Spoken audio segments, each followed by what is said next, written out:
In this tutorial we will know how to deal with apt, or the Advanced Package Manager, in Debian and Ubuntu distributions.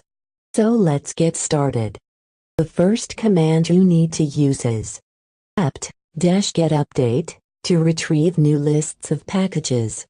The second command you need to know is apt-get upgrade to perform an upgrade.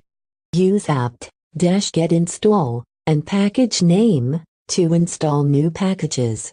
apt-get remove to remove packages. apt-get auto remove to remove automatically all unused packages.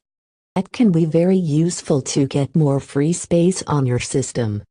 apt-get clean to erase downloaded archive files in /var/cache/apt/archives. apt-cache search to search the package list. Follow the following example. And now, we can deal with apt.